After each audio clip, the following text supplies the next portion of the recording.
संत की आवाज हर जगह एक जैसी आती है कि अगर वो बुत परस्त ना हुआ होता तो क्यों कर कायनात तमाम बुता से भर गया होता।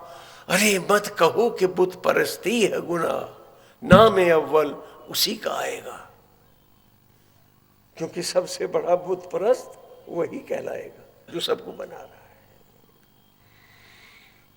मैं तो अपने तक लौटने का रास्ता खोजता हूं, उस मूरत से उस साक्षात ईश्वर को भीतर देखता हूं कि उससे बात हो जाए, मुलाकात हो जाए, उसमें झुक जाऊं, उसे चूम लूं।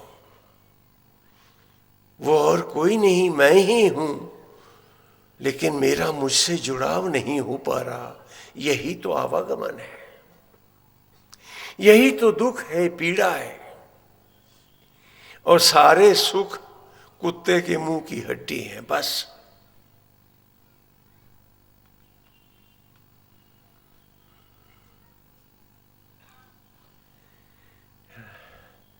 नारायण हरे। वसुदेव जी उड़े जा रहे हैं, मूसलाधार पानी बरस रहा है और उनको लगता है आकाश से पुष्प बरस रहे हैं, क्योंकि जब इस सर रूपी टोकरी में कृष्ण रूपी वो शिशु विचार आ जाएगा तो सारा संसार सुख का सागर हो जाएगा। और हम इसी क्षण को आने नहीं देते हैं। नारायण हरे। यमुना में उतरे हैं तो क्या यमुना उनकी परीक्षा लेगी, इम्तहान लेगी वसुदेव जी का? पानी है कि बढ़ता जा रहा है। और तभी कन्हैया अपना पैर सरकाते हैं, मां स्पर्श लेती हैं जल की धाराएं और नीचे उतर जाते हैं।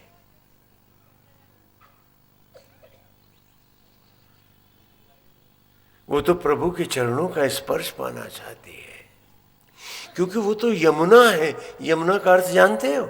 यमु, यमराज ना है। मौत नहीं है जहां कृष्ण है वहां यमु ना है।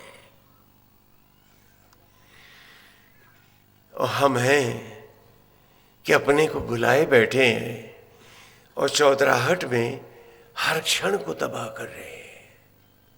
हम ना होते तो भी वो घर होंगे, वो परिवार होंगे। हम नहीं थे तब भी तो थे, क्योंकि वो है तो सब है, और वो नहीं है तो कुछ भी नहीं है। वो लिए जा रहे हैं। और देखो लीला, आप लोग गाते हो, मैं खाली एक प्रसंग ले रहा हूं। हे नाथ हे हरे। गांव में आए हैं नंद के, तो आश्चर्य है, सारा गांव सोया हुआ है। सारे जीव जंतु सो गए हैं, नंद और यशोमती भी सो गए।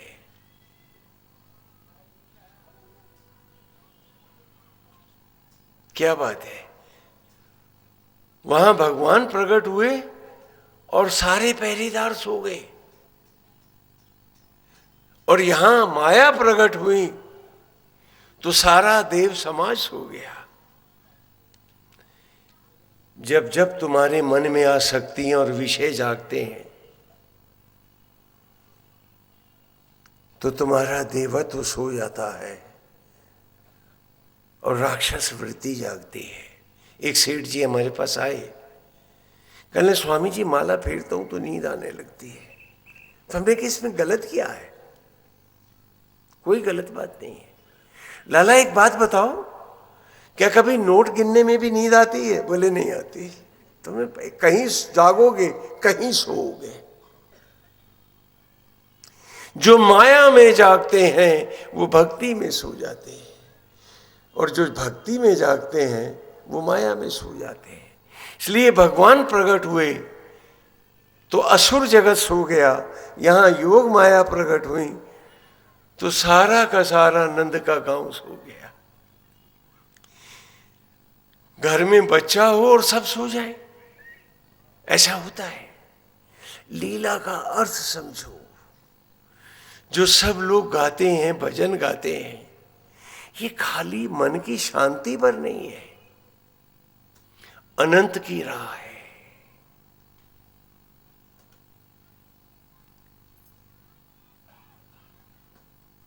ये तुमको मोक्ष देने वाली कथा है। इसे समझने की जरूरत होती है।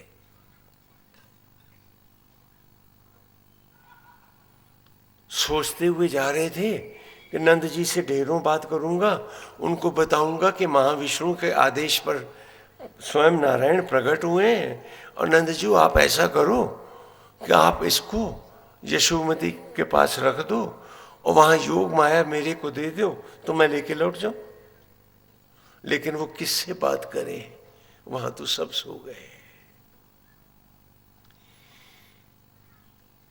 किसी का दिन होता है, किसी की रात होती है, कोई ईश्वर में जागता है और कोई विषयों में जागता है। दोनों जगह नहीं जाग पाओगे, उम्र खो जाएगी, राह भटक जाएगी।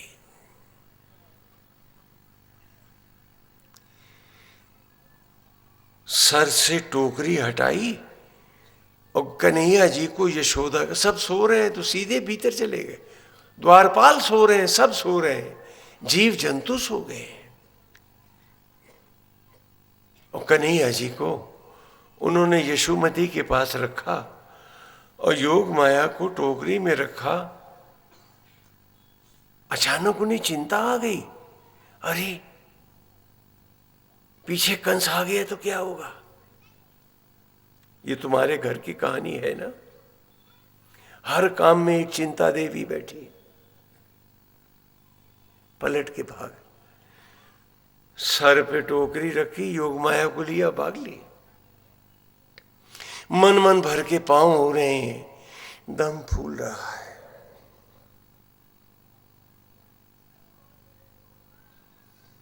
क्या है, जल्दी चलो, जल्दी चलो, योग माया को वहां लिटा दूं। अगर कंस आ गया तो पता नहीं उनके साथ कैसा व्यवहार करेगा।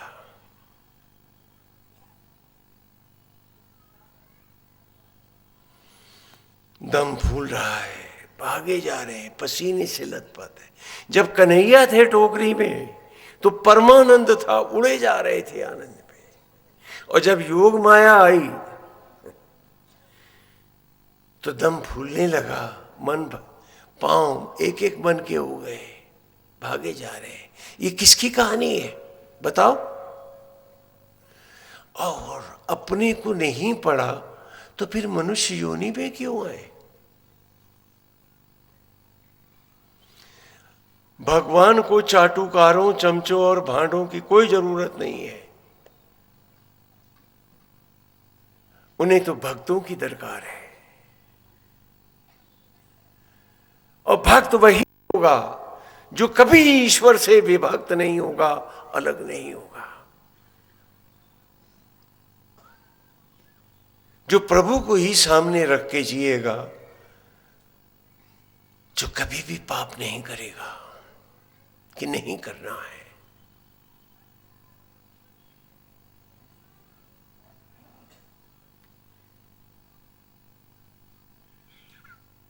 ये कहानियां हमने आप तक घर घर पहुंचाई भी है, किताबें छपवा के मुफ्त बंटवाते थे, यहां भी बंटवाते रहे। हाँ, और सारे भारत में अब पब्लिशर ने उसको पकड़ लिया है, तो हम तो उनसे कोई रॉयल्टी नहीं लेते, लेकिन अब उनकी किताबों के दाम हैं तो हम बांट भी नहीं सकते। पहले हम लोग सब भक्त लोग मिलके बनवाते थे, क्यों देते थे कर कर कि अगर एक दिए में भी, दिया भी है, बत्ती भी है, तेल भी है, खाली जलाने की जरूरत है। मेरी कथा तुम्हारे भीतर भक्ति की लपट जला दे। उनके चरणों में मेरी भी एक पूजा हो जाए, एक इबादत हो जाए।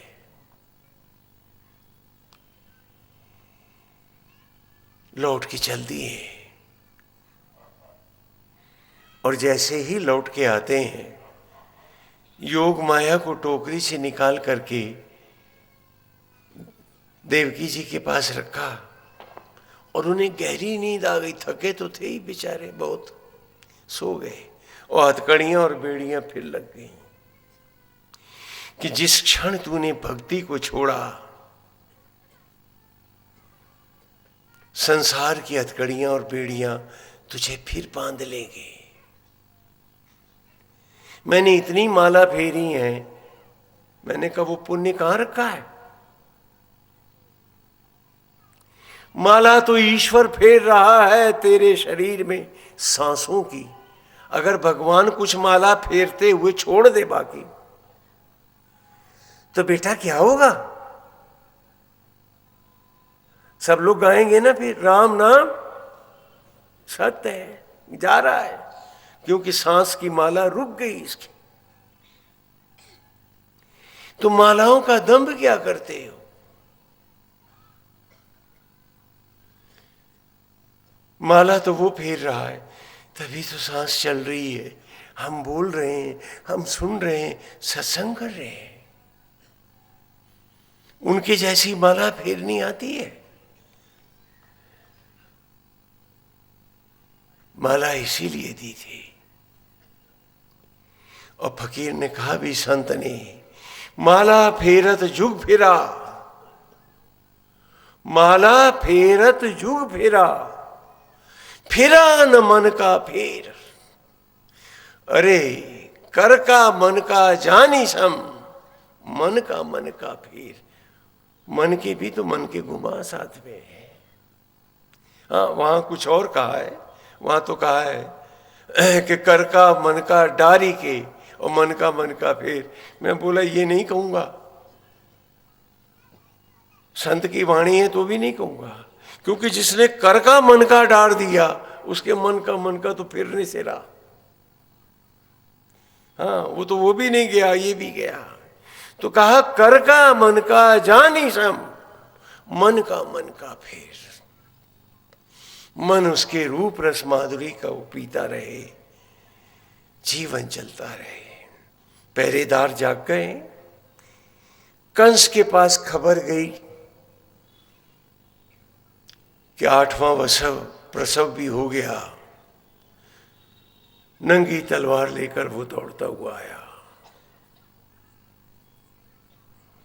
देखा कन्या है, तो बड़ी जोर से हंसा, अरे मैं कंस हूं, तुम किसी रूप में ईश्वर आओगे तो मैं तुम्हें मारूंगा। और उसने उस कन्या को मारना चाहा, तो वो ज्वाला बन के प्रकट हुई और कस के लात मारी उसकी छाती पर और कहा, अरे नराधम, तुझको मारने वाला प्रकट हो गया है, और आज से 12वें बरस वो तुझे मार देगा। और आपकी जिंदगी में वो 12वां बरस जन्म से अब तक आया ही नहीं। ये गुरुकुल की किताबें हैं। आपके भोले बचपन को संत ऋषि और मनीषी जन परमेश्वर की लीला कथाओं से मांजते, धोते, पवित्र करते थे। मनोरंजन नहीं, गहराई से जानते थे कि 12 बरस की भक्ति तुझे मोक्ष दे देगी। और कितनी कितनी उम्र हो गई, और क्या पाएंगे हम?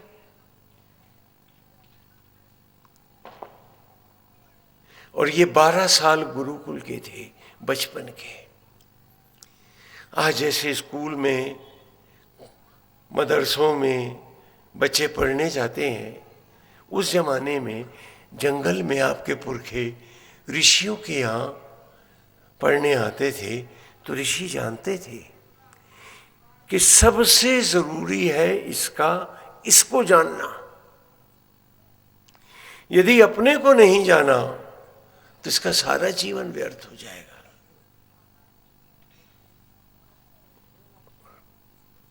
ये कथाएं, ये सत्संग वहां से आ रहे हैं।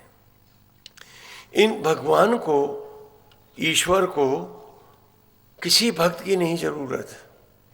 वो तो स्वयं भक्त है हम सबके, सबको सांस और धड़कन दे रहे हैं। कहां पूछते हैं कि माला फेरी थी कि भक्ति करी थी।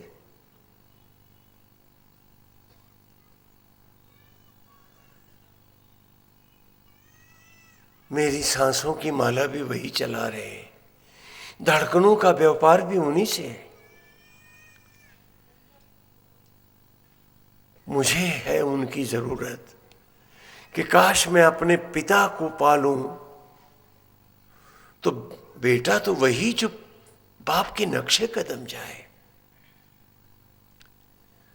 संसार से ऊपर उठे और जुड़कर एक हो जाए। ये जीवन धन्य हो। दो रास्ते हैं गमन के, एक सकाम मार्ग है, धूम्र मार्ग है जिसका पितृयान है, और दूसरा शुक्ल मार्ग है जिसका देवयान है। एक वो मार्ग है जिसे आप सब जानते हो, जो शमशान तक जाता है, दफन